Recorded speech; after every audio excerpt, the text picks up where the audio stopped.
नमस्कार मित्रांनो, vision academy आपलं सहर्ष स्वागत. मित्रांनो, मुख्यमंत्री युवा कार्य प्रशिक्षण योजना ही जुलैमध्ये सरकारने आणली होती. मित्रांनो, यामध्ये मुख्यतः जे काही बेरोजगार युवक आहेत तर यांना रोजगार मिळावा यासाठी, त्याचप्रमाणे त्यांना अनुभव मिळावा यासाठी शासनाने आपल्या विविध कार्यालयामध्ये, त्याचप्रमाणे प्रायव्हेट कंपनी असेल, शाळा असेल, यामध्ये संस्था असेल, यामध्ये युवकांना संधी देऊन त्यांना रोजगार उपलब्ध करून 6 महिन्यासाठी का होईना संधी देण्याचा प्रयत्न केला आहे.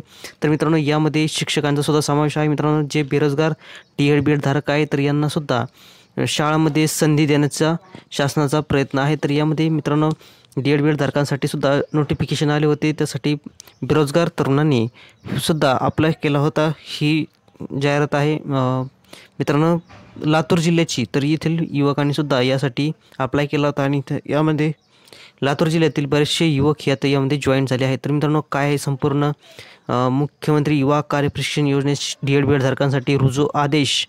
तर या रुजू आदेशमध्ये काय काय याविषयी सविस्तर माहिती आपण या व्हिडिओमध्ये पाहूया.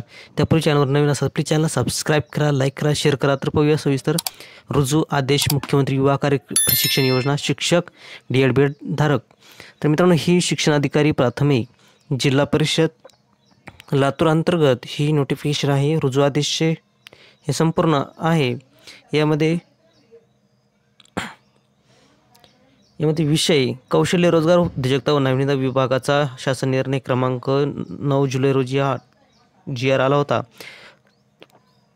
तर मित्रांनो, यामध्ये त्यांनी दिलेला आहे उपरोक्त विषयान्वये आपणास कळवण्यात येत आहे की मुख्यमंत्री युवा कार्यप्रशिक्षण योजना अंतर्गत आपली शिकाऊ प्रशिक्षणार्थी शाळा सहाय्यक म्हणजेच जे काही शिक्षक म्हणून या कार्यालयाचे नाव जिल्हा परिषद शाळा, केंद्रीय प्राथमिक शाळा, प्रशाला व त्यांचे नावासमोर दर्शविलेल्या शाळेत येथे खालील अटी व शर्तीच्या अधीन राहून आपली निवड करण्यात आलेली आहे. आपणास दिलेल्या कार्यालयात 2 दिवसाच्या आत रुजू व्हावे, त्यानंतर कालावधी वाढवून दिला जाणार नाही. तर मित्रांनो, जे काही डी.एड. बी.एड. धारक आहे तर यांना लातूर जिल्ह्यातील जिल्हा परिषद अंतर्गत जे शिक्षणाधिकारी आहेत तर यांनी संधी उपलब्ध करून दिलेली आहे प्रशिक्षणार्थीसाठी. तर यामध्ये विविध जिल्हा परिषदच्या शाळांमध्ये यांना संधी देण्यात आलेली आहे. तर मित्रांनो, यामध्ये त्यांनी दाखवले आहे त्यांची प्रशिक्षणार्थी युवकाचे नाव, त्यांचे नोंदणी क्रमांक, त्याचप्रमाणे जे काही शैक्षणिक अर्हता डी.एड. बी.एड. असेल तर ती दिलेली आहे. त्याचप्रमाणे शाळा सहाय्यक म्हणून डी.एड. बी.एड. धारकांसाठी देण्यात आलेली शाळा, जिल्हा परिषद शाळा, त्या शाळेचे नाव, गाव, पत्ता दिलेला आहे. त्याचप्रमाणे विद्यावेतन या ठिकाणी मित्रांनो विद्यावेतन देण्यात आलेलं आहे जे त्यांच्या शैक्षणिक पात्रतेनुसार आहे. ज्यांची पदवी आणि डी.एड. आहे, बी.एड. आहे त्यांना 10,000 रुपये, ज्यांची फक्त 12वी आहे तर त्यांच्यासाठी 8,000 रुपये हा मानधन देण्यात आलेला आहे.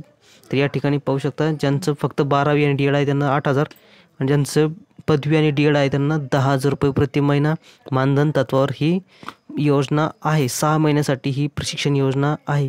तर मित्रांनो, शेवटच्या ही संपूर्ण लिस्ट आहे लातूर जिल्ह्यातील. आपण शेवटचा मुद्दा महत्त्वाचा आहे ते पाहूया. त्यांच्या अटी शर्ती काय आहेत त्या संपूर्ण यामध्ये पाहूयात.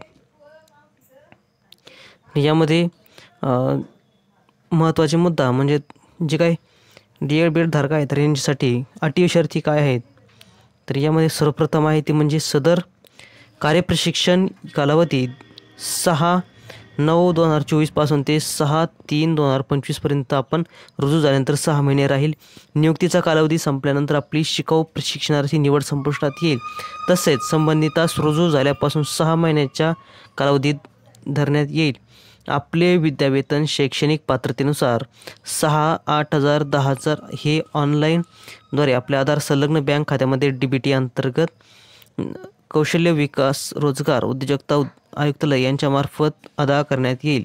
तर मित्रांनो, ज्यांचे शिक्षण 12वी आहे तर त्यांना 6,000 आणि ज्यांचे 8,000 आणि ज्यांचे पदवी आहे तर त्यांना 10,000 मानधन तत्व ठोक मानधन महिन्याला देण्यात राहील. डी.एड. बी.एड. धारकांसाठी ज्यांची निवड झाली आहे लातूर जिल्हा परिषदेसाठी तर त्यांच्यासाठी या योजनेच्या अंतर्गत प्रशिक्षण घेत असताना आपणास कोणतेही किमान वेतन कायदा, राज्य कामगार विमा कायदा, कामगार भविष्य निर्वाह या योजने निधी कायदा, कामगार नुकसान भरपाई कायदा व औद्योगिक विवाद कायदा लागू राहणार नाही. मित्रांनो, कंत्राटी असल्यामुळे या सर्व फॅसिलिटीज या कॅन्डिडेट्सला मिळणार नाहीत. त्यानंतर चौथा मुद्दा, या योजनेअंतर्गत प्रशिक्षणार्थीस प्रशिक्षण कालावधीत उपस्थित राहणे अनिवार्य आहे. संबंधित शासन निर्णयात नमूद केल्याप्रमाणे प्रशिक्षणार्थीस विद्यावेतन अदा करण्यात येईल. अपवादात्मक परिस्थितीत प्रशिक्षणार्थी 1 महिन्यात 10 दिवस किंवा त्यापेक्षा जास्त कालावधीसाठी गैरहजर राहिल्यास सदर प्रशिक्षणार्थीस सदर महिन्याचे विद्यावेतन अदा करण्यात येणार नाही. मित्रांनो, रजेबाबत सुद्धा सांगितलं आहे. 1 महिन्यात किमान जर 10 दिवसापेक्षा जास्त गैरहजर राहत असेल तर त्यांना त्या महिन्याचं त्या प्रशिक्षणार्थीला वेतन मिळणार नाही. त्यामुळे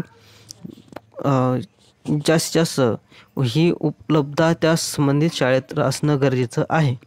त्यानंतर प्रशिक्षण कालावधीमध्ये संबंधित आस्थापनामार्फत जाहीर केलेली सुट्टी व अनुज्ञेय रजा यांचा अंतर्भाव राहील. सदर जी काही शाळा असेल त्यांनी सुट्टी जाहीर केली असेल तर ती रजा सुट्टी ही त्यांना समावेश राहील, त्यांना ती अनुज्ञेय राहील. त्यानंतर या योजनेअंतर्गत आपण प्रत्यक्ष कामाचा अनुभव यावा व आपली कौशल्यवृद्धी व्हावी व त्यामुळे आपणास विविध क्षेत्रात रोजगाराच्या विविध संधी उपलब्ध व्हाव्यात असा उद्देश शासनाचा आहे. मित्रांनो, शासनाचा उद्देश काय आहे तर विविध कार्यालयामध्ये, कंपन्यामध्ये, प्रायव्हेट संस्था, शाळा यामध्ये युवकांना संधी देऊन त्यांचं अनुभव सर्टिफिकेट मिळावं आणि इतर ठिकाणी त्यांना रोजगार मिळावा हाच उद्देश शासनाचा आहे.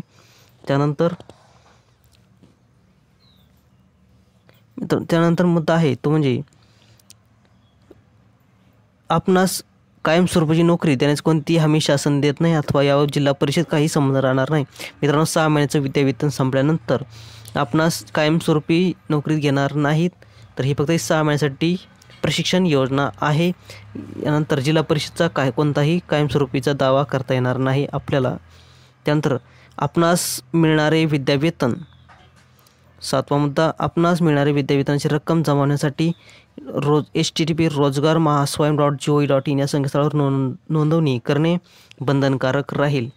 ऑनलाईन नोंदणी क्रमांक असल्याशिवाय विद्यावेतन मिळणार नाही. नोंदणी करण्याची सर्वस्वी जबाबदारी संबंधित उमेदवाराची राहील. आपले स्वतःचे राष्ट्रीयकृत बँकेतील बँक खाते आधार लिंक असणे आवश्यक आहे. या अटी व शर्ती आपणास मंजूर असल्यास आवश्यक त्या कागदपत्रासहित 10वी 12वी पदवी, MS, CIT, DED, BEd इत्यादी दिलेल्या कार्यालयात रुजू व्हावे. तर ही होती नोटिफिकेशन. जिल्हा परिषद लातूर अंतर्गत शिक्षणाधिकारी प्राथमिक यांनी दिलेली ही नोटिफिकेशन आहे. जॉईनिंग लेटर आहेत त्यासंबंधी येथील DED, BEd धारकांसाठी. तर मित्रांनो, ही मुख्यमंत्री युवा कार्य प्रशिक्षण योजना अंतर्गत निवड झालेल्या उमेदवारांचे रुजू आदेश नोटिफिकेशन. तर यासाठी सर्व अटी शर्ती तुम्हाला सांगितल्या आहेत त्याप्रमाणे आहे. आपल्या जिल्ह्यातसुद्धा, तुमच्या जिल्ह्यातसुद्धा अशी नोटिफिकेशन आली आहे का चेक करा. फॉर्म तुम्ही भरला नसेल तर फॉर्म अवश्य भरा. आपण आपल्या गावातल्या शाळामध्ये हे फॉर्म जमा करा आणि या अंतर्गत तुम्हाला रुजू आदेशसुद्धा मिळू शकतो. त्याचप्रमाणे तुम्हाला ही 6 महिन्यासाठी वेतन विद्या लागू राहू शकते. तर मित्रांनो, ही होती छोटीशी अपडेट मुख्यमंत्री कार्य प्रशिक्षण योजनेअंतर्गत ज्यांची निवड झाली आहे त्यांच्यासाठी. तुमच्या जिल्ह्यातसुद्धा तुम्ही चेक करू शकता. व्हिडिओ आवडला असेल प्लीज चॅनल सबस्क्राईब करा, लाईक करा, शेअर करा. धन्यवाद.